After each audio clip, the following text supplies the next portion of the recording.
नसीहत उन लोगों के लिए जो 40, 50, 60 साल या उससे ऊपर की उम्र को पहुंच चुके हैं, हत्ता के 80 साल की उम्र तक भी। आपको फर्मा बरदारी, सेहत और आफियत अता फरमाए। नंबर 1, हर साल हजामा करवाएं, चाहे आप बीमार ना हो या कोई मर्ज ना हो।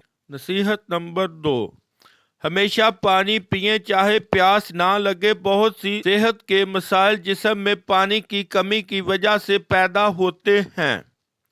नंबर 3, जिस्मानी सरगर्मी करें, चाहे आप मसरूफ हों। अपने जिस्म को हरकत दें, चाहे वो सिर्फ चलना हो या तैराकी करना हो। नंबर 4, खाने में कमी करें।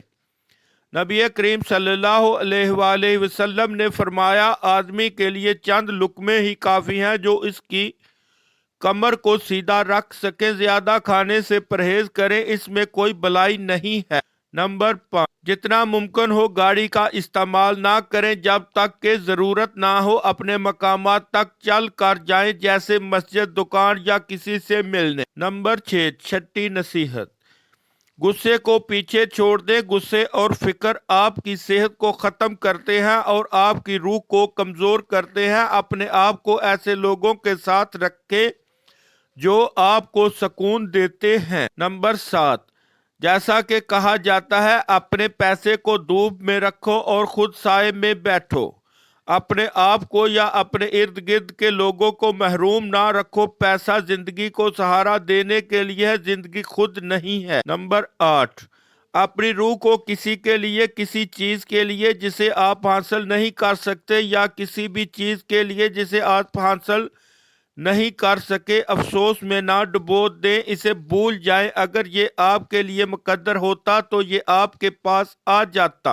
नंबर 9, आजी इख्तियार करें, क्योंकि दौलत, मर्तबा, ताकत और असरो रसूख सब गरूर के साथ जवाल पजीर हो जाते हैं।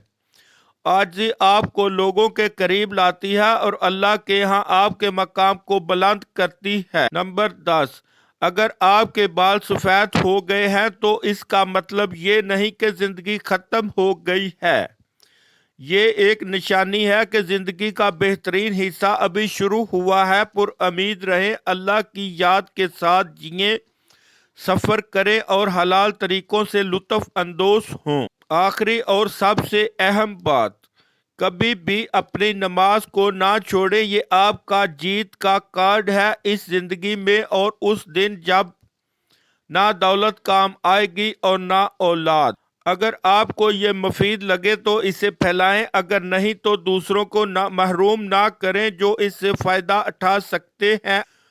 हमें अपनी दुआओं में याद रखें। नबी करीम सल्लल्लाहु अलैहि वसल्लम ने फरमाया, जो बिलाई की तरफ रहनुमाई करता है वो उसके करने वाले की तरह है। पोस्ट से मुतफिक हैं तो कमेंट में डन लिखें।